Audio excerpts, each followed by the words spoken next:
Por mais icônicos e emocionantes que possam parecer, alguns dos finishers mais lendários da WWE nem deveriam existir. Parece loucura acreditar nisso, mas alguns desses golpes foram originados de golpes mal feitos que pareciam bons demais para serem ignorados, ajustes de última hora ou apenas outras coincidências. Quais finalizações icônicas da WWE se enquadram nessa categoria? Fique conosco neste vídeo e confira as finalizações da WWE que foram criadas por acidente. Vamos começar com uma das finalizações de luta livre mais brutais, de cair o queixo e absolutamente aterrorizantes de todos os tempos, o Tiger Driver. Esse movimento não é apenas um slam poderoso ou uma manobra de alto impacto. É o tipo de movimento que faz com que todos na arena se perguntem se acabaram de ver a carreira de alguém terminar em tempo real. Uma coisa é ver um lutador sofrer uma queda forte.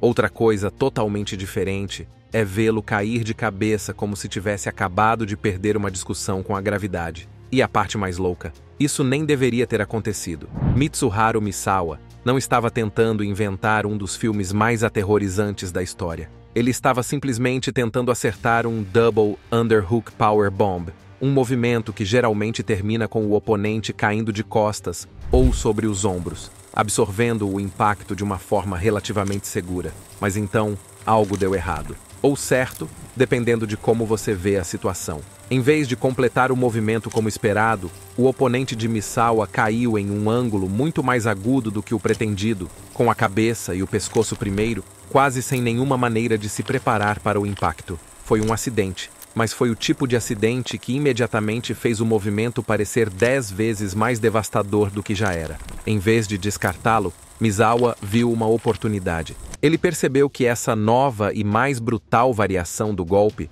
fazia com que seus oponentes parecessem guerreiros absolutos por terem sobrevivido a ele, ou, se não sobrevivessem, fazia com que parecessem ter sido completamente destruídos. E foi assim que nasceu o Tiger Driver. Curiosamente, a mecânica do Tiger Driver é bastante simples. O lutador levanta o oponente no ar, prende os dois braços atrás dele e, em vez de deixá-lo cair com segurança nas costas, ele o manda para baixo, para a cabeça e o pescoço. Você sabe, diversão casual de luta livre de sexta-feira à noite. A falta de rotação completa significava que a vítima não conseguia rolar ou se preparar para o impacto. Era só bam, cabeça, encontro com o tapete. Agora, o próprio Misawa não usava esse golpe em excesso. Ele o reservava para grandes momentos, do tipo que fazia as multidões perderem a cabeça e fazia os oponentes parecerem guerreiros por terem sobrevivido a ele. Você sabia que se alguém levasse um Tiger Driver, era uma ameaça de alto nível ou estava prestes a passar a noite fazendo gelo no pescoço. Mas agora, você não verá nenhum lutador usando esse movimento. E se você está se perguntando por quê, bem, é porque a WWE tem uma coisinha chamada protocolo de concussão. Movimentos como esse são praticamente proibidos nas principais promoções porque, convenhamos, jogar alguém na cabeça é geralmente mal visto nos locais de trabalho. Até mesmo a AEW e a NJPW, que permitem ofensas mais arriscadas, não veem esse movimento ser usado com frequência porque ele é muito perigoso. O Tiger Driver original já era bastante perigoso, mas com o tempo surgiram variações que o tornaram ainda mais assustador. No início, os lutadores caíam sobre os ombros, o que ainda era ruim, mas não tanto. Depois, o movimento evoluiu para forçar todo o impacto sobre a cabeça e o pescoço. Nesse ponto, até mesmo os lutadores começaram a pensar, talvez isso seja uma má ideia. E então veio Will Ospreay, que decidiu derrubar casualmente Kenny Omega com um Tiger Driver no AEW XNJPW Forbidden Door 2. O mundo da luta livre imediatamente se iluminou com preocupações, debates e um monte de tweets do tipo: "O Kenny está bem?" Foi um movimento que deixou todo mundo falando porque, quer você ame ou tema, o Tiger Driver é uma das manobras mais insanas e de alto risco da história da luta livre. Mas se você acha que esse é o único movimento que deixou uma marca duradoura, está enganado. O finalizador Diving Headbutt era tão brutal que até mesmo alguns dos lutadores mais durões que já pisaram no ringue acabaram se arrependendo. Ao contrário do Tiger Driver, ele não foi totalmente banido, Mas, atualmente, você não verá muitos lutadores dispostos a arriscar suas carreiras para usá-lo, e quando você conhecer sua história, entenderá o porquê. A cabeçada de mergulho é um movimento que parece espetacular, leva o público ao delírio, e, sejamos realistas, provavelmente dói muito. Os lutadores pulam da corda superior, com os braços abertos, antes de se chocarem de cabeça contra o oponente. É tão imprudente quanto parece, e a história provou que os riscos superam em muito as recompensas. Grandes nomes como The Dynamite Kid, Chris Benoit e Daniel Bryan tornaram o movimento famoso. Mas o homem responsável por criá-lo? Um cara que, ironicamente, passou a maior parte de sua carreira mantendo os dois pés no tapete, o lendário Harley Race. E assim como alguns dos movimentos mais icônicos da luta livre, o Diving Headbutt foi criado por puro acidente. Harley Race não era conhecido por suas ofensas de alto nível. Ele era um lutador sério e duro que geralmente ficava no chão. Mas, em uma noite fatídica, ele decidiu mudar as coisas. Race subiu na corda superior com a intenção de executar um splash básico, um movimento em que o lutador aterrissa com o peito sobre o oponente. Parece fácil, certo? Bem, algo deu errado. Em vez de aterrissar na horizontal, como pretendia, a cabeça de Race se chocou contra o corpo do oponente. O público adorou, e Race, percebendo que havia descoberto algo único, decidiu mantê-lo em seu arsenal. E assim, nasceu o Diving Headbutt. No início, parecia ser apenas mais um movimento impactante, que fazia com que os lutadores parecessem legais por darem ou aplicarem o golpe. Mas Harley logo percebeu que estava causando danos reais. Com o tempo, ele começou a ter problemas no pescoço e na coluna vertebral, e com o acúmulo de lesões, acabou retirando o movimento de seu repertório. Infelizmente, outros o levaram ainda mais longe. The Dynamite Kid viu seu potencial e o transformou em algo ainda mais arriscado. Ao contrário de Race, que caía direto no chão, Dynamite acrescentou mais elevação e distância, lançando-se pelo ringue como um míssil humano. Sua cabeçada no estilo mergulho de cisne era visualmente impressionante, mas também significava que ele estava levando o impacto total direto para sua própria cabeça e pescoço todas as vezes. No início, os fãs ficaram intrigados com sua capacidade atlética e abordagem destemida. Mas, com o passar do tempo, o desgaste o alcançou. Anos de lutas duras, uso intenso de drogas e a recusa em diminuir o ritmo deixaram seu corpo em ruínas. Em 1997, ele perdeu o uso da perna esquerda e passou o resto da vida em uma cadeira de rodas. Até mesmo Harley Race se arrependeu profundamente de ter inventado o movimento. Ele acreditava que o movimento teve um papel importante nas lesões que acabaram com a carreira de Dynamite. E ele não estava errado, mas os danos não pararam por aí. Se The Dynamite Kid levou o Diving Headbutt a outro nível, Chris Benoit o tornou mundialmente famoso. Benoit, um fã de longa data de Dynamite, imitou tudo em seu herói, seu físico, seu estilo de luta livre e, é claro, seus movimentos característicos. E isso, é claro, incluía o Diving Headbutt. Benoit não apenas usava o movimento, ele o levava ao limite absoluto. Ele pulava de gaiolas, saltava de alturas ridículas e dava cabeçadas com tanta força que seu próprio crânio provavelmente o odiava por isso. Um dos exemplos mais infames foi quando ele mergulhou de uma gaiola de aço de 16 pés sobre Kurt Angle, um momento que parecia incrível, mas que quase certamente causou um grave trauma cerebral. Após o trágico e horrível duplo homicídio-suicídio de Benoit em 2007, sua autópsia revelou que seu cérebro se assemelhava ao de um paciente de 85 anos com Alzheimer. A quantidade de danos que ele havia sofrido em anos de concussões e impactos na cabeça era impressionante. O Diving Headbutt não foi a única causa de seu dano cerebral, mas certamente não ajudou. Após a morte de Benoit, o Diving Headbutt começou a desaparecer lentamente da luta livre convencional. A WWE, agora muito mais ciente das concussões e da CTE, desencorajou seu uso. Até mesmo Daniel Bryan, que reviveu brevemente o movimento, reduziu-o significativamente devido ao seu próprio histórico de lesões no pescoço e no cérebro. Talvez você não veja os lutadores usando o Diving Headbutt com tanta frequência hoje em dia, mas um movimento que resistiu ao teste do tempo é o Power Bomb. Há algo em ver um lutador ser carregado nos ombros de seu oponente e ser jogado no chão com força suficiente para sacudir o ringue, o que faz os fãs estremecerem e aplaudirem ao mesmo tempo. Ao longo dos anos, esse movimento se tornou um elemento básico de finalização para alguns dos maiores nomes do setor: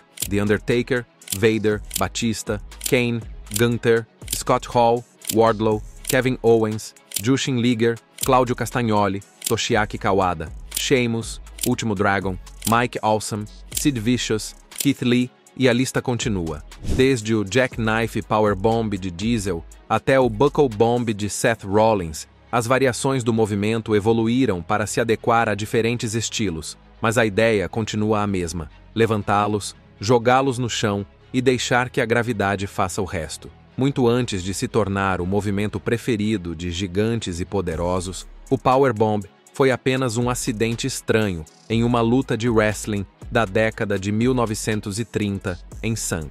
O responsável foi Lou Thesz, um verdadeiro pioneiro do esporte e um dos maiores nomes da luta livre de todos os tempos. Na época, o Pile Driver era popular e Thesz tentou executá-lo em seu oponente, Antonino Rocca, mas as coisas não saíram conforme o planejado. Rocca não posicionou a cabeça corretamente, impossibilitando que Thesz o derrubasse com segurança no movimento. Em vez de arriscar uma lesão grave, Thesz fez o que qualquer lutador inteligente faria: improvisou. Em vez de executar o Pile Driver, Thesz segurou o corpo de Rocca e o guiou gentilmente para a tela. O resultado foi um slam não intencional, mas de aparência brutal, com as pernas no ar e a coluna vertebral batendo no tapete com força total. O público foi ao delírio, provavelmente sem nunca ter visto nada parecido antes. E, sem mais nem menos, um dos melhores finishers foi inventado. É claro que Thesz não tinha ideia de que sua decisão em uma fração de segundo abriria caminho para um dos finishers mais icônicos da luta livre. Nas décadas seguintes, o movimento evoluiu, com os lutadores acrescentando giros, rotações e combinações de imobilização, tornando-o ainda mais espetacular. Por fim, ele se tornou o cartão de visitas de alguns dos melhores lutadores da história. Vader, Psycho Sid, Diesel, Batista e até mesmo inúmeros lutadores da Indy o incorporaram em seus arsenais. Desde variações esmagadoras de Sight Out até o explosivo Last Ride, cada geração adicionou seu próprio toque ao legado do Powerbomb. Hoje em dia, o Powerbomb não é mais um finalizador. Com o estilo acelerado e de alto impacto de hoje em dia, as falsas finalizações e as quase quedas são comuns. E os movimentos que antes eram os finishers de partidas, agora são apenas mais uma parte da ação. Ainda assim, não há como negar o legado do Powerbomb. Ele continua sendo uma das manobras mais visualmente impressionantes da luta livre. Um movimento que exige respeito e derrubou alguns dos maiores nomes do ramo. E pensar que tudo começou porque Lou Thesz só queria evitar um Pile Driver mal feito. A seguir, em nossa lista de finalizações que foram feitas por engano, vamos dar uma olhada no Claymore Kick. Talvez você saiba disso, mas o Claymore Kick devastador de Drew McIntyre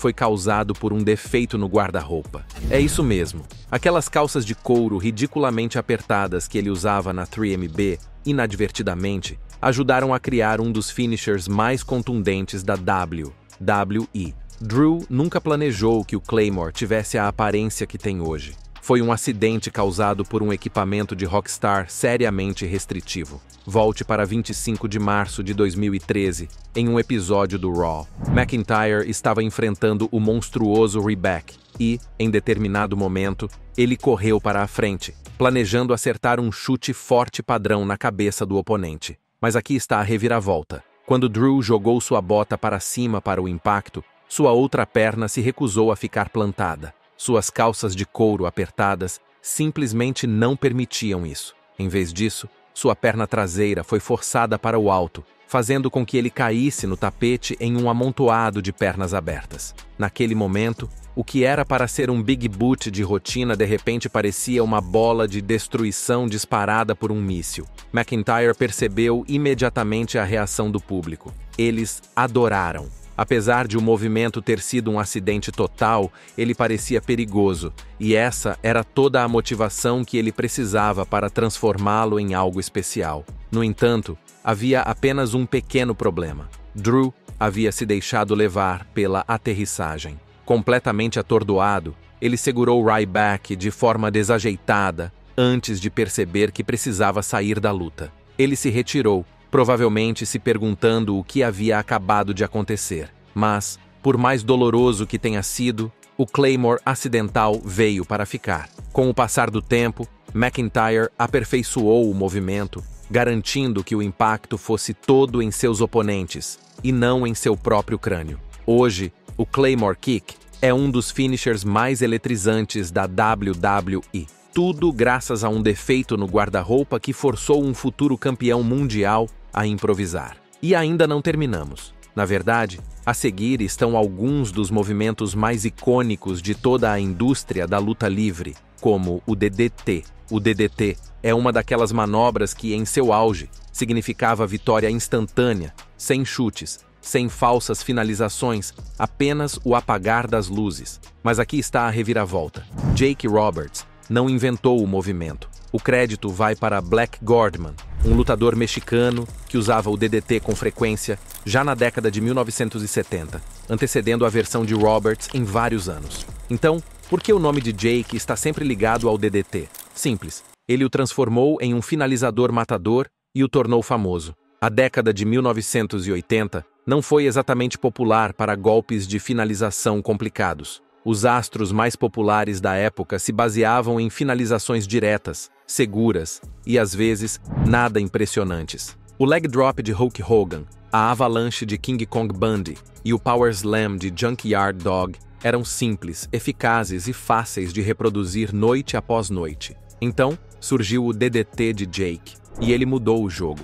Diferentemente de outros golpes da época, o DDT era repentino, violento e completamente inevitável. Jake costumava provocá-lo durante a luta, mas se ele o acertasse em cheio, era isso. Ninguém era chutado para fora. O impacto era tão convincente que Roberts tinha tempo suficiente para sacar seu piton característico, colocá-lo sobre o oponente inconsciente e deixar o medo tomar conta dele. Mas a verdadeira beleza do movimento? Em primeiro lugar, ele nunca deveria ter acontecido. O homem que, sem saber, ajudou a criar o finalizador mais famoso dos anos 80 foi o Grappler, um oponente comum que recebeu um momento inesperado de brilhantismo. Durante uma luta, Roberts estava com The Grappler em uma chave de cabeça padrão, quando ele escorregou ao fazer a transição para outro movimento. Em um instante, a cabeça do Grappler se chocou contra o tapete e Jake percebeu imediatamente que havia se deparado com algo especial. O impacto instantâneo, a velocidade, a finalidade absoluta, tudo parecia perfeito. Daquele momento em diante, o DDT não era apenas mais um movimento, ele era o movimento. À medida que a reputação do DDT crescia, crescia também a popularidade de Jake. Mesmo sendo um heel, os fãs não conseguiam deixar de cantar o movimento, forçando a WWE a transformá-lo em um babyface apenas para atender à demanda.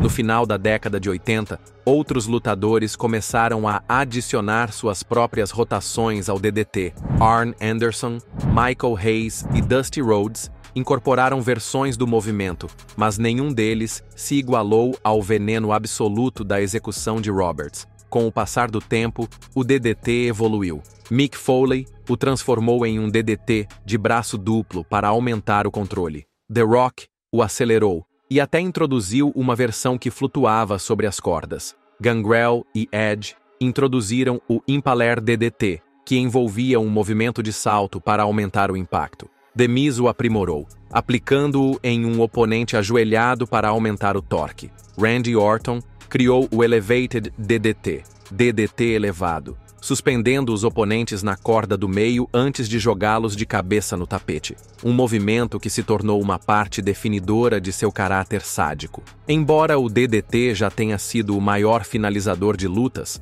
a luta livre moderna o enfraqueceu. Atualmente, apenas alguns lutadores o utilizam como um verdadeiro finalizador, principalmente Jon Moxley, cuja versão é quase idêntica ao Double Arm DDT de Mick Foley. Mas se a queda da glória do DDT prova alguma coisa, é que um finalizador nem sempre precisa ser brutal para ser icônico. Basta dar uma olhada no The People's Elbow, um movimento tão teatral que não deveria ter funcionado, mas de alguma forma se tornou um dos finishers mais eletrizantes da história da WWE. Os cotovelos do povo são dramáticos. É ridículo, é completamente desnecessário. E, no entanto, quando The Rock se posicionou sobre um oponente caído, tirou a cotoveleira, cruzou o ringue e, por fim, desferiu uma cotovelada que mais parecia um movimento de dança do que um ataque de fato, as pessoas ficaram loucas. A People's Elbow começou como uma piada interna entre os lutadores, e se não fosse por uma tentativa particular de fazer o Undertaker rir, talvez nunca mais a tivéssemos visto. Na época em que The Rock ainda era um novato que se chamava Rocky Maivia, ele tinha um movimento característico diferente, o Running Shoulder Breaker. Não se tratava de um movimento chamativo, mas sim de um golpe legitimamente doloroso, com um histórico de realmente quebrar ombros. Não, é sério, o Shoulder Breaker já existia há décadas, e nas mãos certas, era conhecido por deixar as pessoas fora de ação. Portanto, quando Rocky estreou na WWF em 1996, fazia sentido que ele usasse um movimento com uma verdadeira mordida. O único problema é que ninguém se importava. Os fãs não estavam convencidos de sua personalidade de babyface ultra sorridente, coberto de borlas e de ficha azul. No início de 1997, começaram os cantos Die, Rocky, Die,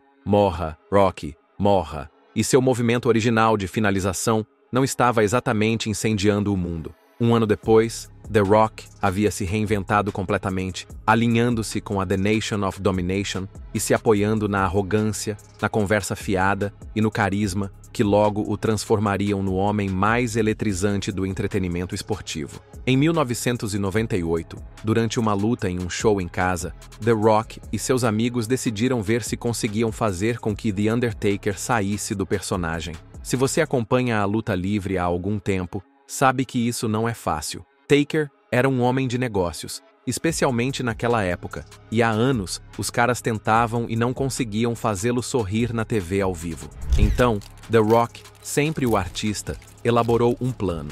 Ele derrubou o oponente, fez uma pausa, depois retirou a cotoveleira de forma dramática e a jogou no meio da multidão.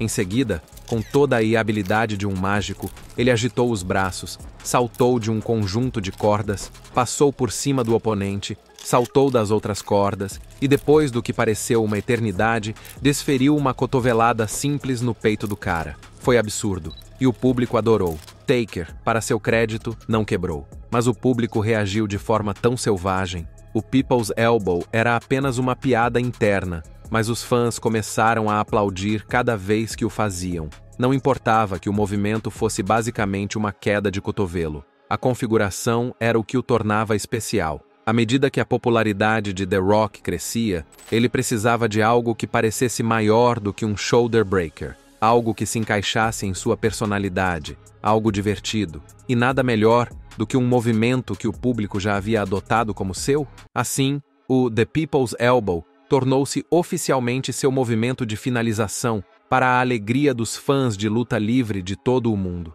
Não fazia sentido algum, era bobo, e no entanto, de alguma forma, tornou-se icônico, e agora, décadas depois, continua sendo uma das finalizações mais adoradas da história. Para finalizar nossa lista, vamos dar uma olhada no Chokeslam South of Heaven. Para os fãs de luta livre, você provavelmente já viu um gigante jogar alguma pobre alma no ar antes de mandá-la para baixo com força suficiente para abalar seus ancestrais. Undertaker fez isso, Kane fez isso, Big Show fez isso. E agora, Damian Priest pegou esse clássico e deu seu próprio toque diabólico com o South of Heaven Chokeslam. um movimento que é tão brutal quanto parece. Na época em que Damian Priest ainda treinava na lendária Monster Factory, ele era apenas um jovem tentando encontrar um finalizador que o diferenciasse. Jim Molineaux, um árbitro da ECW, que virou treinador, sugeriu que ele tentasse um chokeslam. Fazia sentido. Priest é um cara grande,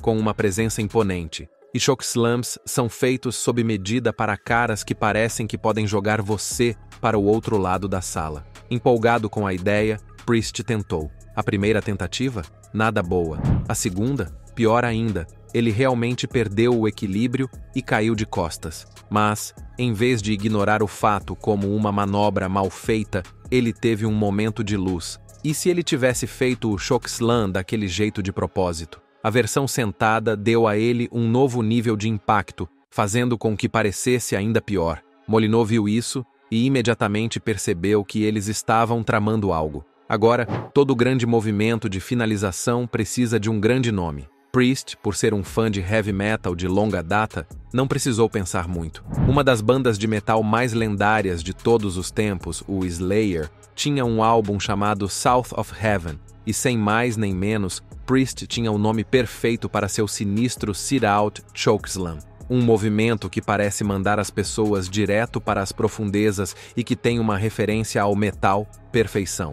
Mas só porque o movimento parece legal, não significa que seja fácil de executar. Priest admitiu que, embora o South of Heaven funcione em praticamente qualquer pessoa, alguns oponentes fazem com que ele pareça ainda mais desagradável. Ele adora aplicar o golpe em caras menores e mais ágeis, lutadores como Will Ospreay, que ele podia praticamente lançar no movimento, fazendo com que parecesse que ele o estava arremessando diretamente para a próxima dimensão. Depois, há caras como Jay White, que podem não parecer enormes à primeira vista, mas são enganosamente grossos. De acordo com Priest, levantar White não foi exatamente fácil, mas quando ele conseguiu, parecia perfeito. No final das contas, South of Heaven não é apenas mais um movimento, é uma experiência. Tem uma ótima história de fundo, um nome inspirado no metal e muito impacto. Além disso, o fato de ter nascido de um erro só o torna ainda mais legal. Às vezes, as melhores coisas na luta livre acontecem por acidente, e o chokeslam devastador de Damian Priest é a prova disso. Aí está, as finalizações da WWE, que foram criadas por acidente. O que você acha dessas finalizações? Deixe-nos saber sua opinião na seção de comentários, e antes de ir embora, não se esqueça de curtir este vídeo e se inscrever no Ring Rivals para não perder os próximos.